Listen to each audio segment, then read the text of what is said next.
gennaio e abbiamo uno chef d'eccezione qui da Sermoneta per noi. Abbiamo Anna che sta appunto mettendo in pratica una splendida ricetta che si chiama tagliolino al trombolotto e bottarga, giusto?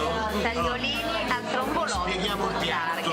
È un carboidrato proteico, ok? Che funziona come un appetizzatore, tutto a crudo, quindi qui dentro c'è tutto quello che serve all'organismo per stare bene. Quindi abbiamo i carboidrati con la pasta, abbiamo gli omega 3 con la bottarga, abbiamo il peperoncino che è il principio attivo della capsicina, giusto? La cipolla, l'aglio, la petella, è importante il trombolotto che è un limone a Sermoneta, e il citrus limon cayetani incrociato con il marancolo, che è l'arancia selvatica. Questo è il piatto praticamente che serve a star bene con lo spirito e con lo stomaco, giusto? È un piatto completamente a crudo.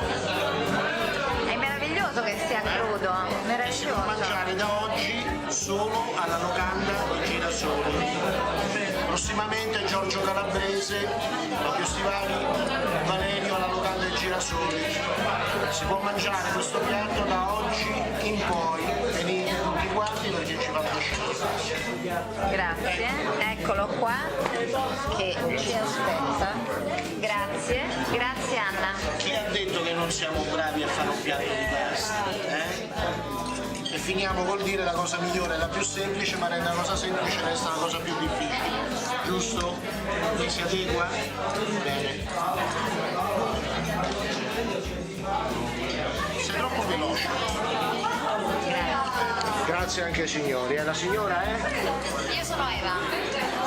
Marco. Eva. Tu chi sei, Anna? Oh, della locanda dei Girasoli, direttrice di sala, giusto? Assistente filogastro interinal medieval musical di Fabio Stivali. Ok.